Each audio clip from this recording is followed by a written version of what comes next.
नमस्कार, मैं हूं रसिका पांडे और आप देख रहे हैं खबर विस्तार से, जहां हर खबर पर विस्तार से चर्चा करेंगे। और साथ ही बुलेटिन की शुरुआत करते हैं मध्य प्रदेश छत्तीसगढ़ की 5 बड़ी खबरों की बात सबसे पहले करेंगे। पहली खबर छत्तीसगढ़ से है, जहां सीएम साय का आज दूसरा जनदर्शन जारी है।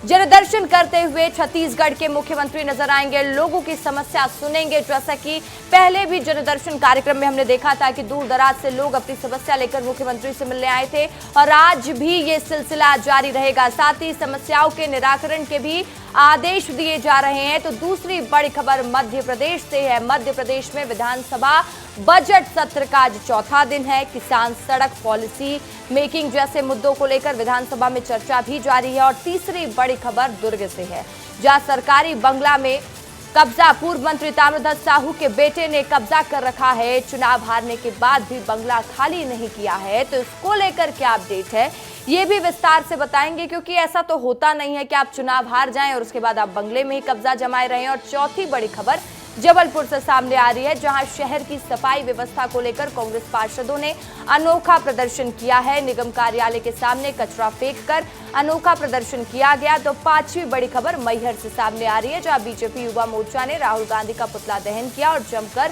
नारेबाजी की। इन तमाम खबरों को विस्तार से हम आपको बताने वाले हैं।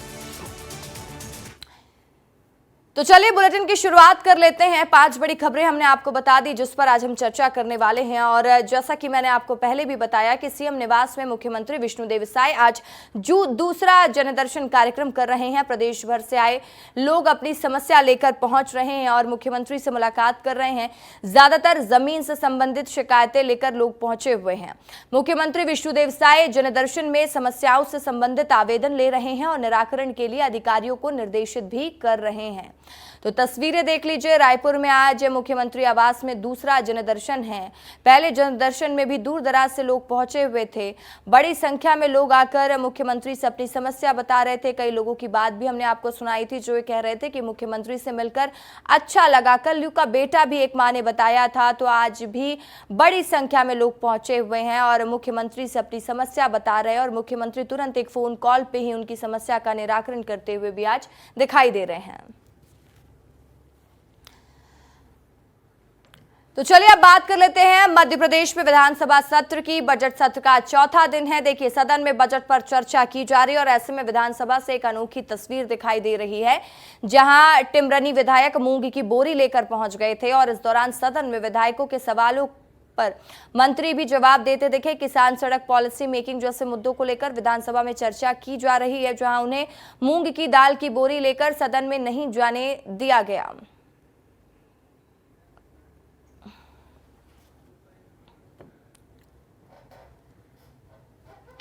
वही अब एक ऐसी खबर की बात करते हैं, जहां पर ताम्रध्वज साहू चुनाव तो हार गए, लेकिन उसके बाद वो बंगला खाली नहीं किया और इसी को लेकर बवाल भी मचा हुआ है, क्योंकि छत्तीसगढ़ से मामला सामने आ रहा है। छत्तीसगढ़ में बंगले को लेकर राजनीति लगातार हावी हो रही है। इस बीच दुर्ग ग्रामीण के पूर्व विधायक और छत्तीसगढ़ शासन के पूर्व गृह मंत्री साहू के बंगले में वैशाली नगर विधायक रिकेश सेन के समर्थकों की ओर से नेम प्लेट लगाने का मामला अब तूल पकड़ता दिखाई दे रहा है। पूर्व गृह मंत्री और कांग्रेस नेता ताम्रध्वज साहू ने इस मामले पर जिला प्रशासन और बीएसपी प्रबंधन से चर्चा करने की बात कही है। दरअसल भिलाई इस्पात संयंत्र ने जनप्रतिनिधियों को बंगला आवंटित किया है। ताम्रध्वज साहू के चुनाव हारने के बाद इसी बंगले को वैशाली नगर के बीजेपी विधायक रिकेश सेन के नाम अलॉट कर दिया गया, लेकिन उसके बाद भी ताम्रध्वज साहू के बेटे जितेंद्र साहू ने बंगले पर कब्जा जमाया हुआ है। और तब आक्रोशित रिकेश सेन के कार्यकर्ताओं ने सेक्टर 9 के सड़कों पर और सड़क नंबर 12 के बंगला नंबर 3 में पहुंचकर रिकेश सेन के नाम का बोर्ड लगा दिया। इसके बाद अब पूर्व गृह मंत्री ताम्रध्वज साहू ने कहा कि वो पिछले कुछ दिनों से दिल्ली में थे, उन्हें इसकी जानकारी नहीं थी कि बंगले को खाली करने का नोटिस दिया गया है। उन्हें इस बात की जरूर जानकारी लगी है। भारतीय जनता पार्टी के वैशाली नगर विधायक रिकेश सेन के समर्थक उनके बंगले में पहुंचे हुए थे। मुझे दोपहर में जानकारी हो, मैं दिल्ली गया हुआ था, आज दिल्ली से लौटा। जैसे जानकारी मिली मैं उस पर जानकारी लिया।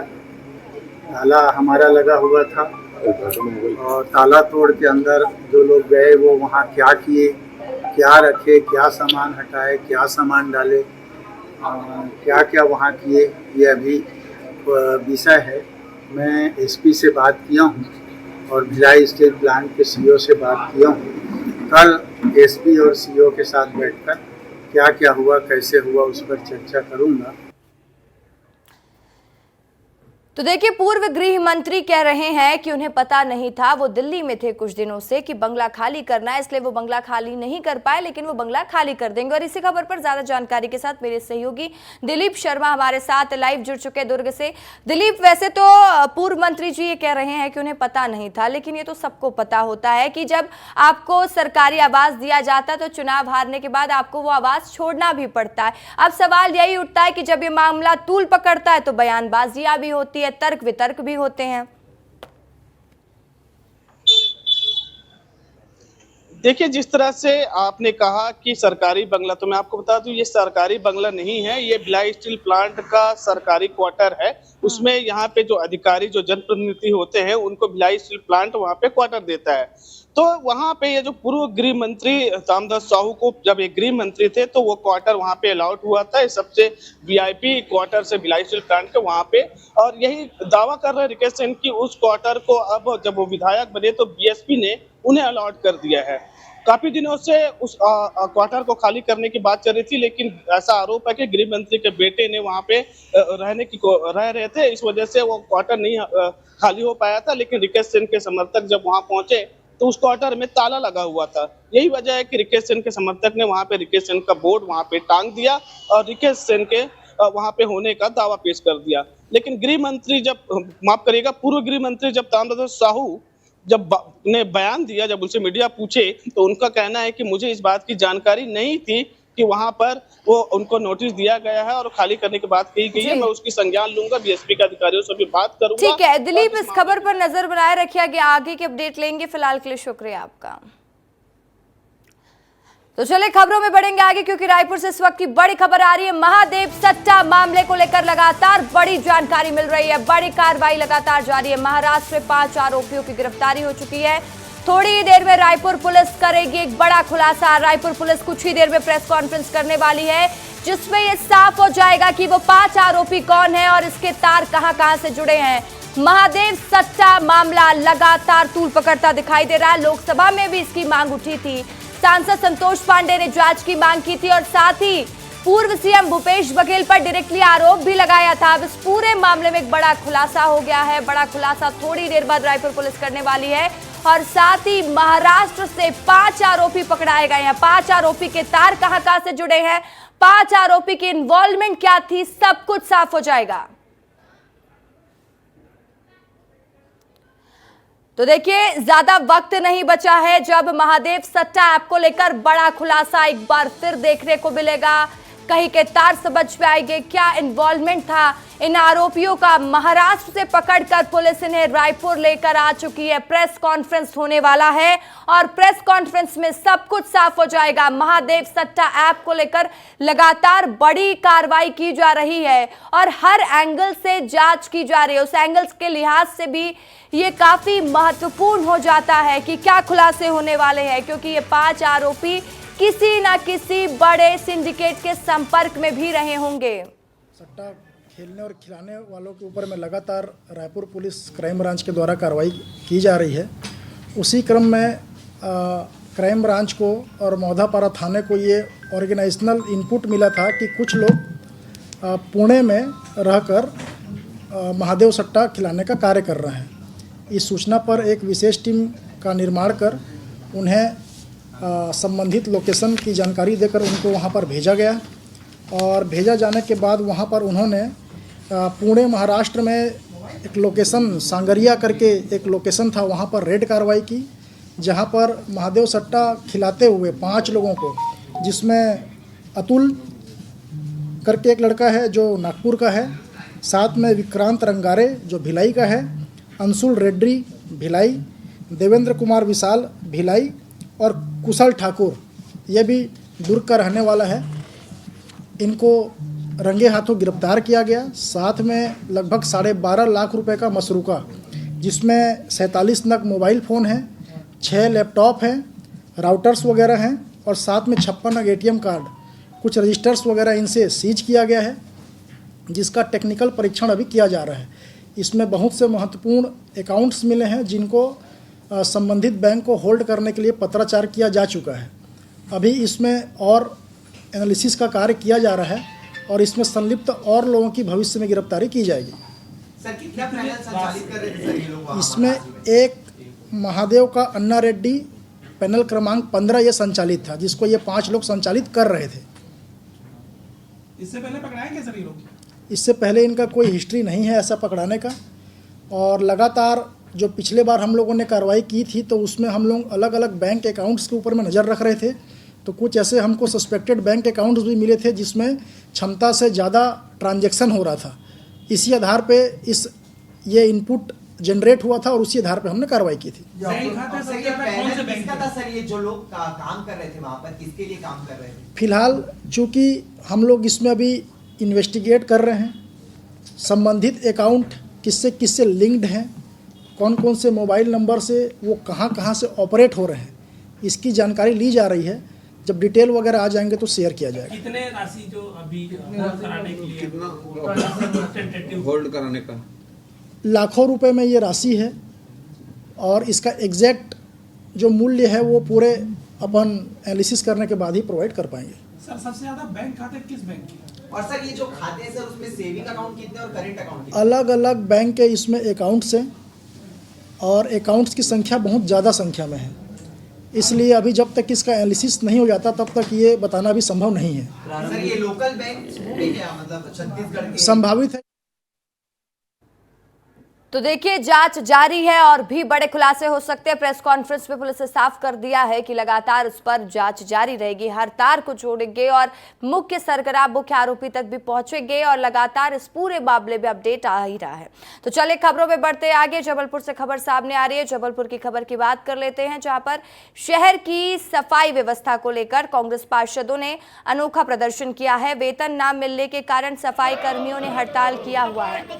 हड़ताल की वजह से शहर में कचरे का अंबार लगा हुआ है, जिसको लेकर कांग्रेस पार्षद निगम कार्यालय पहुंच गए हैं और कार्यालय के सामने कचरा फेंककर अनोखा प्रदर्शन किया गया। तस्वीरें जबलपुर की है, देखिए कांग्रेस पार्षदों ने किस तरीके से अनोखा प्रदर्शन किया और निगम कार्यालय के बाहर कचरा फेंका और उसके बाद कांग्रेस के पार्षद प्रदर्शन करते हुए नजर आए।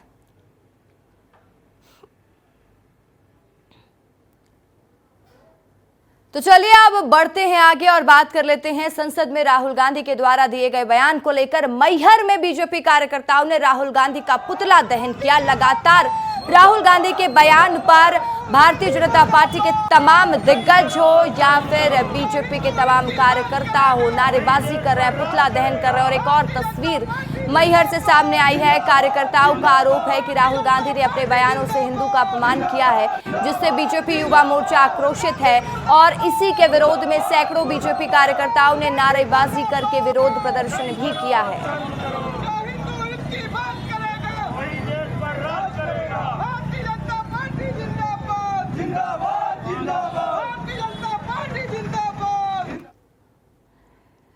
तो देखिए राहुल गांधी के बयान के बाद लगातार भारतीय जनता पार्टी प्रदर्शन करती हुई दिखाई दे रही है। यहां तक कि मध्य प्रदेश के मुख्यमंत्री ने इसे हिंदुत्व के खिलाफ प्रदर्शन बताया था। पुतला दहन अलग अलग जगह किया जा रहा। मैहर की तस्वीरें भी हमने आपको दिखाई और इसने पूरी राजनीति को उबाल पर लाकर रख दिया। आगे देखना होगा कि इस पर और कितनी राजनीति होती है। अब बात कर लेते हैं, मुख्यमंत्री विष्णुदेव साय ने श्रमवीरों के मेधावी बच्चों को 2-2 लाख रुपए के चेक वितरित किए हैं। मुख्यमंत्री ने नोनी बाबू मेधावी शिक्षा सहायता योजना के अंतर्गत 13 बच्चों को चेक बांटे हैं। इस राशि में 1 लाख रुपए की प्रोत्साहन राशि और स्कूटी खरीदने का 1 लाख रुपए की राशि शामिल है। योजना के तहत पंजीकृत निर्माण श्रमिकों के बच्चे जो कि कक्षा 10वीं और 12वीं में शिक्षा सत्र 2023-24 में पढ़ने वाले हैं और छत्तीसगढ़ माध्यमिक शिक्षा मंडल की ओर से आयोजित परीक्षा 2023-24 में टॉप 10 सूची में है, उन्हें इस योजना के अंतर्गत लाभान्वित किया गया। मुख्यमंत्री विष्णुदेव साय द्वारा सम्मानित एक छात्रा से बातचीत की हमारे सहयोगी अनमोल तिवारी ने, सुन लीजिए। मुख्यमंत्री ने अपने जनदर्शन में मेधावी छात्रों का भी सम्मान किया है और देखिए यहाँ पर आप देख सकते हैं कि जो छात्र हैं और उनके पिता है, उनके हाथ में ये 2 लाख रुपए का चेक है। मुख्यमंत्री ने आज जनदर्शन के दौरान जो है ये चेक उन्हें थमाया है। क्या नाम है बेटा आपका? मेरा नाम डेनिसा प्रधान है। मैं महासमुंद जिले से तहसील सरायपाली ग्राम कसलवा से हूँ। कितना % आए थे आपके? मेरा 10th में 97.33% आया है और 9th रैंक। आज 2 लाख रुपए मिले, क्या क्या करोगे अब? मैं इसके आगे की पढ़ाई में इस्तेमाल करूँगी। आज मुख्यमंत्री ने बेटी को सम्मानित किया, बहुत खुश होंगे आप, गदगद होंगे, अंदर से लग रहा होगा कि आज तो पूरा मजा आ गया एकदम। हाँ, सही बात है, सही बात है, बहुत तो खुश है।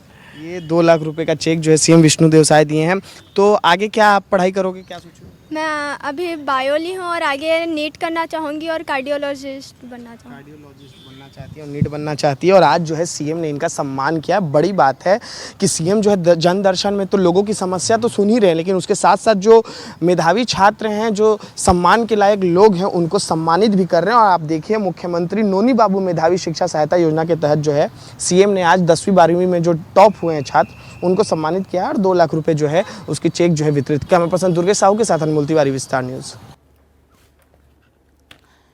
तो चले खबरों में बढ़ते आगे। लंबे समय बाद भाजपा प्रदेश कार्य समिति की बैठक होने वाली है। 10 जुलाई को दुर्ग जिले के भिलाई में होने जा रही है ये बैठक, जिसमें विशेष रूप से केंद्रीय ऊर्जा मंत्री मनोहर लाल खट्टर शामिल होंगे। बैठक में आगामी निकाय चुनाव की रणनीति तैयार होगी और साथ ही सरकार के कामकाज की समीक्षा भी की जाएगी। लंबे समय बाद भाजपा प्रदेश कार्य समिति की बैठक 10 जुलाई को दुर्ग जिले के भिलाई में होने जा रही है। इस बैठक में विशेष रूप से केंद्रीय ऊर्जा मंत्री मनोहर लाल खट्टर शामिल होंगे। बैठक में आगामी निकाय चुनाव की रणनीति के साथ ही सरकार के कामकाज की समीक्षा भी की जाएगी। निकाय चुनाव की तैयारी में जुटेगी बीजेपी। 10 जुलाई को प्रदेश कार्य समिति में होगा मंथन। मंत्री मनोहर लाल खट्टर देंगे मार्गदर्शन। सरकार के कामकाज की होगी समीक्षा। प्रदेश भाजपा में लंबे समय बाद 10 जुलाई को प्रदेश कार्य समिति की बैठक होने जा रही है। हालांकि पहले ये बैठक 11 जुलाई को होनी थी, लेकिन केंद्रीय वित्त आयोग के दौरे के चलते बैठक 10 जुलाई को रखी गई है। इस बैठक में हरियाणा के पूर्व सीएम और साथ ही ऊर्जा मंत्री मनोहर लाल खट्टर विशेष रूप से शामिल होंगे। साथ ही सीएम साय के साथ कार्य समिति के सभी सदस्य मौजूद रहेंगे। बैठक में निकाय चुनाव की तैयारी पर मंथन के साथ प्रदेश बीजेपी की आगामी कार्य योजना की रूपरेखा भी तैयार की जाएगी। हमारे प्रदेश की और जिला की और मंडल स्तर पर कार्य समिति निश्चित होती है। स्वाभाविक है, हर प्रदेश कार्य समिति में और केंद्र द्वारा हमारे राष्ट्रीय नेतृत्व के निर्देश पर कोई न कोई वरिष्ठ नेता, राष्ट्रीय पदाधिकारी या कोई राष्ट्र केंद्र में मंत्री, ऐसे उनका आगमन होता ही है। आज तय हो जाएगा। प्रदेश कार्य समिति की बैठक को निकाय चुनाव की तैयारी का आगाज माना जा रहा है। पिछले निकाय चुनावों में पूर्ववर्ती कांग्रेस सरकार का दबदबा था। वहीं अब सत्ता बदलने के बाद बीजेपी अब सभी निकायों में जीत दर्ज करने के उद्देश्य से चुनावी मैदान में उतरेगी। अब देखने वाली बात ये होगी कि प्रदेश कार्य समिति की बैठक में निकाय चुनाव को लेकर बीजेपी की क्या खास रणनीति तैयार होती है। रायपुर से विस्तार न्यूज के लिए खोमन साहू की रिपोर्ट। तो देखिए, नगरीय निकाय चुनाव छत्तीसगढ़ में होना है, उसके पहले लगातार भारतीय जनता पार्टी स्ट्रैटेजी बनाते हुए भी नजर आई है। और भारतीय जनता पार्टी हमेशा अपनी स्ट्रैटेजी के लिए ही जानी जाती है, चाहे विधानसभा चुनाव हो, लोकसभा चुनाव हो या फिर निकाय चुनाव हो। हर चुनाव में अपनी मजबूती के साथ मैदान में उतारना यही कोशिश है और इस लिहाज से ये बैठक कई मायने में महत्वपूर्ण मानी जा रही है। ज्यादा जानकारी देंगे मेरे सहयोगी प्रशांत राय, इस वक्त मेरे साथ लाइव जुड़ चुके हैं। प्रशांत से जानेंगे। प्रशांत, देखिए, ठीक निकाय चुनाव इस वक्त छत्तीसगढ़ में सामने है, भारतीय जनता पार्टी का पूरा फोकस उसमें है। अब ये जो बैठक होने वाली है, केंद्रीय ऊर्जा मंत्री मनोहर लाल खट्टर पहुंचने वाले हैं, तो कई मायने में खास हो जाती है। जानकारी दीजिएगा, कितनी महत्वपूर्ण मानी जा रही है ये 10 तारीख को होने वाली बैठक?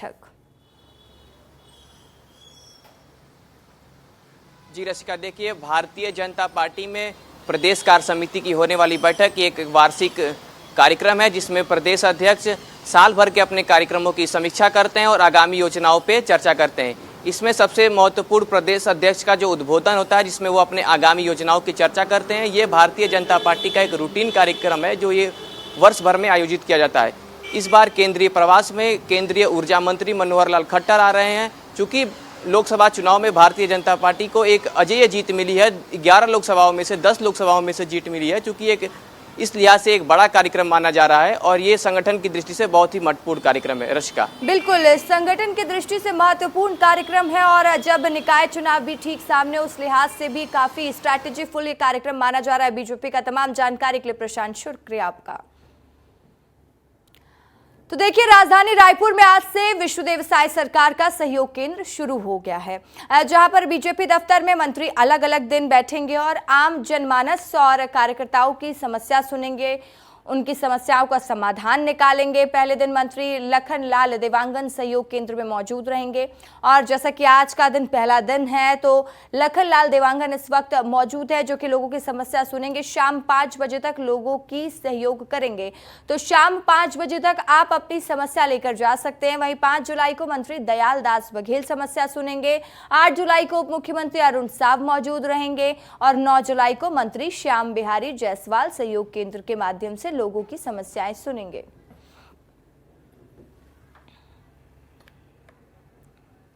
देखिए, भीम आर्मी संस्थापक और नगीना लोकसभा सीट से सांसद चंद्रशेखर आजाद छत्तीसगढ़ के दौरे पर है। बलौदाबाजार हिंसा को लेकर सभा करेंगे, साथ ही पीसी करके अपनी बात रखेंगे। रायपुर एयरपोर्ट में मीडिया से चर्चा करते हुए कहा, सतनामी समाज के साथ अन्याय हुआ है, समाज को टारगेट किया गया है, बहुत बड़ी संख्या में भीम आर्मी के लोग जेल में हैं, उनसे मिलने जाऊंगा। कहा कि मैं हिंसा का समर्थन नहीं करता, लेकिन जब तक जांच नहीं होगी तब तक पता नहीं चलेगा कि कौन दोषी है।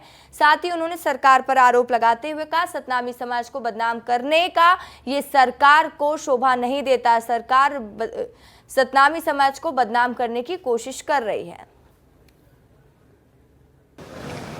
यहाँ जो हमारे वर्कर अभी और लीडर जो बाहर है उनसे बात करूँगा, क्योंकि जिस तरह का अन्याय हुआ है उसकी खबरें वहाँ तक भी जा रही हैं। जिस तरह से भीम आर्मी को और सतनामी समाज को टारगेट किया गया है और बहुत बड़ी संख्या में लोग जेल में हैं और जिस तरह की जानकारी दी जा रही है कि उनको बहुत पीटा भी गया है, मैं कोशिश करूंगा कि जेल में जाके जो है लोगों से भी मिलूं और उन परिवारों से भी मिलूं।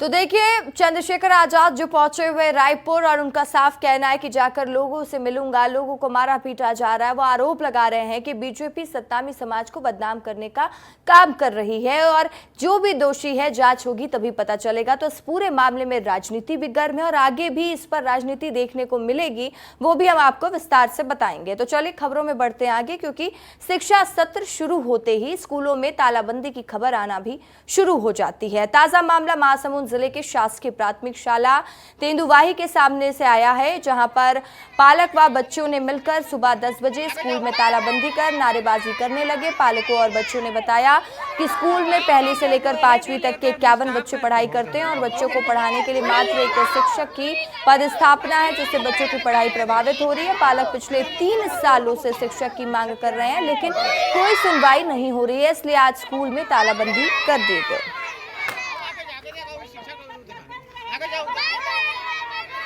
पिछले वर्ष इस स्कूल में शिक्षक की एक व्यवस्था की गई थी, जो अभी नया शिक्षा सत्र स्टार्ट हुआ उसके पहले ही अपनी मूल शाला पे चला गया हुआ था और अभी वर्तमान में इस एक और शिक्षक की यहाँ पे व्यवस्था कर।